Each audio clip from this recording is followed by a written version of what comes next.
Welcome to this week's episode of the Pull List Examiner.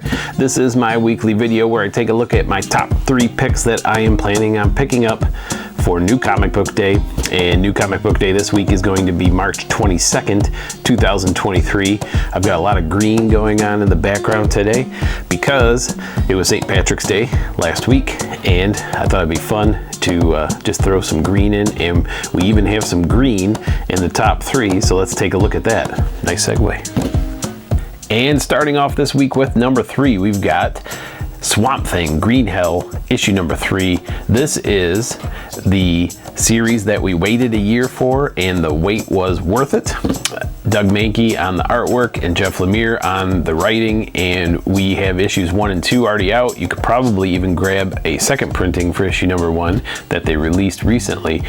It is a fun series. It's a Black Label prestige format, which I've talked about on the show before, and I really like the huge glossy pages with awesome artwork. It's really fun to read, and it's just a good story. So we'll see what we get with this conclusion. I think I can reveal without too much spoilers that so far what we have is a future post-apocalyptic type setting where there's remnants of people left on the earth, and the green is mad because the humans have destroyed everything, and they go to grab someone who ends up being Constantine, a very futuristic old version of Constantine, who decides the only way he's going to fix things is to reach out into the netherworlds and grab Swamp Thing and bring him to help defeat the green. So we'll see what we get with the last issue. And at number 2 this week, we have Batman One Bad Day, Ra's al Ghul, issue number 1. I believe this is the last of the One Bad Day series where DC went out and took some, I'll call them superstar, rock star artist team-ups with writers and gave us some really amazing writing and artwork. Great series, if you want to call it a series. They were really a collection of one-shots that focused on one bad day for each of the villains that were featured in each issue. So I really liked the whole series that was released, and if this is the last one, I'm actually kind of sad because these have been really good. And I believe, if I remember correctly, this is being written by Tom Taylor, who I really think he excels at kind of those Elseworld one-shot type of stories. So I believe that we're going to end up with a really good issue here, and I really like the series. So if you haven't picked up any of the previous ones, I really would recommend going out and grabbing one. If you like Batman, if you like Gotham, these have just been really good to pick up and read. And at number 1 this week, we've got Punisher, issue number 10. We are hitting what I think is the end of this story arc in the Punisher series, where the Punisher is fighting Daredevil.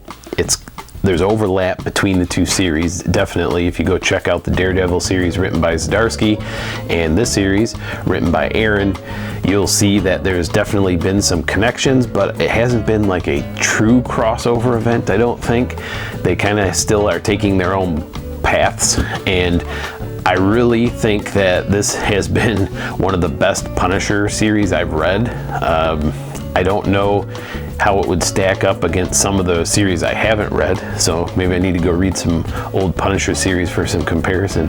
But really, Aaron is a prolific writer over at Marvel. I think he's also writing Avengers right now, and I've actually heard some complaints about Avengers not being up to par, but he's doing a fantastic job on this Punisher series, and I am really looking to see how they're going to resolve some of these plot points. I don't want to give any spoilers away, so I'll just say that Punisher, has been making some bad life decisions in the path he's taking, but he's doing it for his own personal reasons, and you get to see a lot of character backstory. I believe there's 2 different artists that are drawing the current and then the flashbacks that have happened throughout the series, so you get kind of a nice juxtaposition of previous flashback scenes with the current writing on the future scenes, and I don't know, I think it's just been done really well, and it's been something that holds my interest, which, you know, sometimes comics just don't do that.